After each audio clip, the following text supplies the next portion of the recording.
안녕하십니까, 정인태입니다. 저는 국립한국복지대학교 특임교수를 역임했습니다. 요즘에 한국이 어렵다 보니까 베트남으로 가는 그러한 분들이 많습니다. 베트남에 이미 약 10,000개의 한국 기업이 있고요. 그리고 우리 국내에도 약 20만 명의 베트남 사람들이 활동하고 있습니다. 그래서 베트남어와 베트남 사회에 대해서 제가 설명을 드리면서 여러분들과 함께 여러분들에게 좀 이익이 되게끔 하기 위해서 이렇게 이 시간을 전개하고 있습니다. 네, 항상 말씀드리지만 정인태 신지식인 TV에 가면은 여기에 한국어와 베트남어가 있어요. 여기 보면은 제가 베트남어 문자와 성조에 대해서 이렇게 올려놨습니다. 이거를 먼저 공부하시면은 베트남어 읽기와 그리고 베트남어 성조를 어떻게 발음해야 되는지 이러한 부분들을 알 수가 있어요. 베트남 사람들은 성조 때문에 못 알아들어요. 예를 들어서 네, 이것도 이제 아잉 이거 성조가 없어요. 이제 베트남 이제 6개의 성조가 있는데 아잉 썸 여기 썸 해서 올라가는 거거든요. 이게 싹이라고 하는데 그래서 썸 하고 발음했는데 또는 썸 발음 이제 성조 없이 뭐 썸 했단 말이에요. 또는 썸 내려서 후잉 발음으로 했어요. 또는 썸 네 또는 썸 네 또 썸 이런 발음들에 따라서 베트남 사람들은 이거를 의미가 다 다르기 때문에 못 알아듣습니다. 그래서 저도 처음에는 이 성조 발음을 못 해가지고 제 말을 못 알아들어요, 사람들이. 그런데 이 말을 천천히 하더라도 성조를 정확하게 발음하는 게 중요합니다. 그래서 요 오에다가 요 삿갓을 이렇게 썼다 그러면은 오 발음을 하는 거예요. 근데 여기 없으면은 이렇게 발음해요. 베트남 사람들은 이렇게 발음합니다. 그래서 앙썸 네 앙썸 네 여기 이제 오에다가 요 쉼표가 이렇게 붙어 있으면 이런 발음이 나요. 요 발음이 이 한국에는 없어요. 그쵸? 그래서 앙썸 네 네 요게 이제 후인이라 그러는데 물음표 이렇게 발음해야 돼요. 네 no no 이 D자에다가 이렇게 짝대기를 쫙 걷다 그러면은 우리가 우리 발음에서 디귿 아니고 안쪽으로 약간 끌어당겨 가지고 여기 턱 튀어나온 부분 있죠. 네, 잇몸하고 그 구개 쪽으로 들어가는 요 턱 튀어나온 부분 이쪽으로 발음을 해줘야 돼. 혀를 그래서 no 네 no 이렇게 앙썸 no 이렇게 돼요. 앙썸 no 네 그래서 안 이게 이제 젊은 남자를 말하는 거죠. 그래서 앙썸 네 no 그래서 이 베트남에 이제 저는 이제 베트남에 19년을 오가고 베트남에 제가 5년 동안 법인을 설립해서 거주를 했었는데 베트남 사람들 만나면은 이제 뭐 어르신들이 한 뭐 70대 80대 되신 어르신들이 저한테도 아잉이라고 발음을 해줘요. 처음에 아잉 이렇게 왜냐하면 젊은 사람 남자들에게 존중하는 표현이에요 이게. 그래서 앙썸 no 이렇게 되는 거예요. 그래서 젊은 사람이죠. 썸 산다 이런 뜻이죠. no 어디에 살아요 어디 살아요 앙썸 no 이렇게 되는 거죠. 저는 송파구에 살아요. 또이 하면 저죠. 네 저는 썸 네 이 또이는 대등한 입장에서 또이라고 써요. 그래서 베트남 교수들도 처음에 만나면 또이 이렇게 발음하거든요. 근데 이제 뭐 앙 바우니우 뚜어이 몇 살이냐 이렇게 물어보고 나서 자기보다 나이가 많다 그러면 자기를 낮춰서 M이라고 낮춥니다. 우리식으로 말하면 저라고 낮추는 거예요. 저라고. 그래서 또이 썸 송파구 네 이렇게 송파구에 썸 살아요. 또이 썸 부산 하면 부산에 살아요. 이렇게 되는 거죠. 네. 고향이 어디예요? 고향이 꽤 흥, 앙, 도, 네,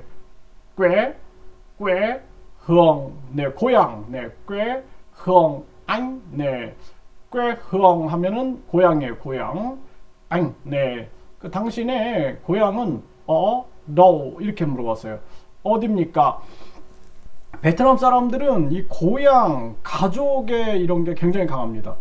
그래서 우리가 동남아를 이렇게 보게 되면은 동남아가 주로 좀 인도의 영향을 받았다든지 이런 게 굉장히 강하죠. 네, 인도 쪽에 불교.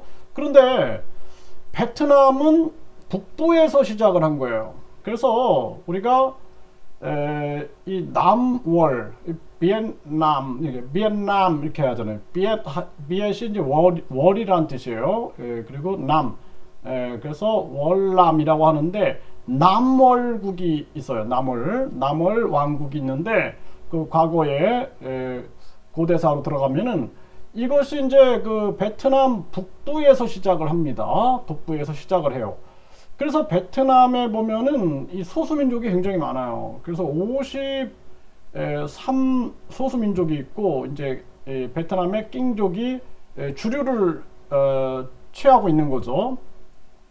그래서 베트남은 중국의 1000년 지배를 받았기 때문에 중국의 1000년 그리고 프랑스의 100년, 그러니까 중국의 1000년을 지배를 받고 그리고 완전히 독립왕조를 만들었다가 다시 명나라의 또 지배를 받아요. 네, 이런 중국과의 관계 속에서 반중 정서가 굉장히 강하고 그리고 프랑스에게 또 지배를 받죠.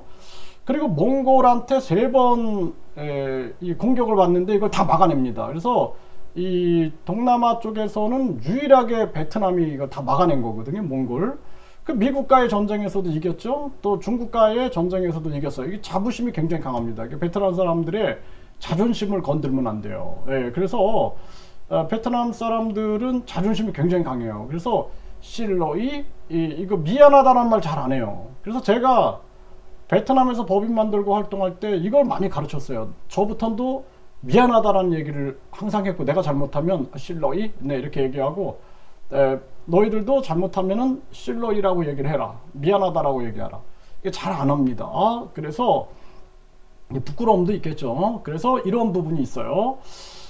그래서 베트남이라는 사회는 유교 영향을 많이 받았기 때문에 가정이 굉장히 강해요. 베트남 사람들 아주 가족하면은 아주 뜨겁습니다. 가족애가. 그래서 제가 63개 성을 다니면서 베트남을 다녀보면은 이 가족애는 진짜 이거는 배워야 된다. 네, 그래서 가족에 대한 사랑은 아주 뜨거운 곳이 베트남이에요. 그래서 한국 사람들이 베트남 사람들하고 결혼을 많이 하는데 이제 가짜 결혼 같은 거 말고 이렇게 진정한 결혼을 하는 걸 보면은 정서가 좀 유사하다. 필리핀이나 태국이나 이쪽은 이제 인도 영향을 많이 받았잖아요. 필리핀은 이제 미국의 지배도 받았지만 근데 이 정서가 잘 안 통해요. 이렇게. 그래서 필리핀이나 뭐 태국이나 말레이시아나 정서가 좀 안 통하는 면이 있어요. 네, 뭐 라오스라든지 뭐 캄보디아라든지 뭐 저도 이제 이렇게 캄보디아도 가보고 뭐 말레이시아 뭐 태국 필리핀 이런 데를 쭉 다녀보면은 좀 이렇게 정서가 와닿고 그러진 않아요.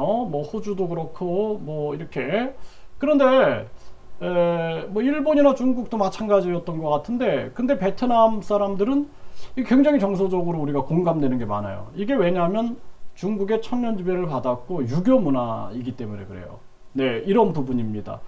그래서 그런 부분들, 그래서 꾀흥, 네, 이 고향에 가면은 정말 이 고향에 그리고 이 촌락 체계 이런 것들이 굉장히 잘 잡혀 있는 곳이 베트남이다. 이렇게 여러분들이 이해하시면 됩니다. 제 고향은 경기도예요. 네, 꾀흥 또이 라 경기도. 네, 그래서 꾀흥 흥 네, 꾀흥.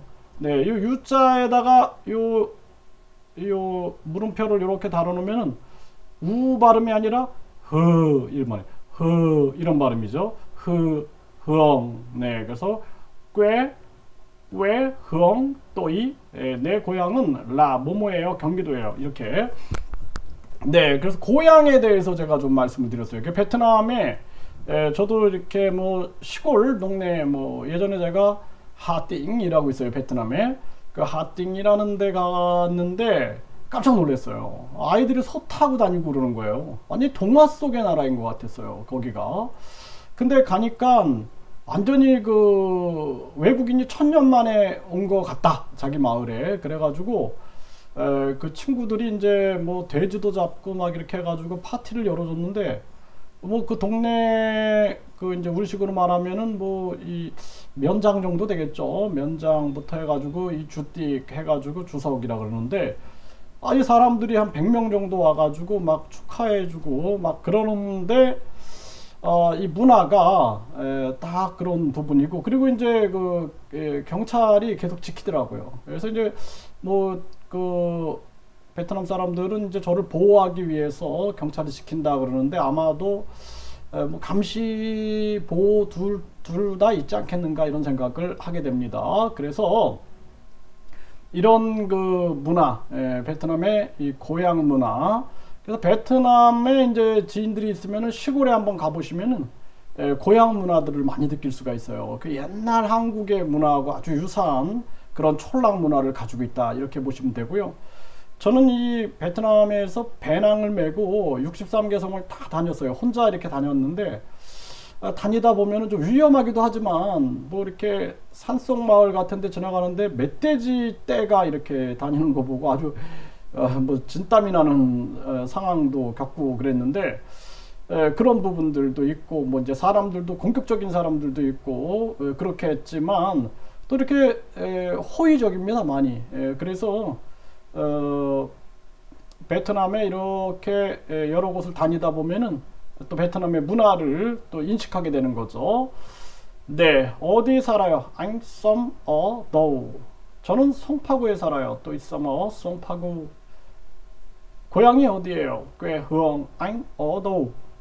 제 고향은 경기도예요. 꾀흥 또 일라 경기도. 네, 이렇게 발음하면 되겠습니다.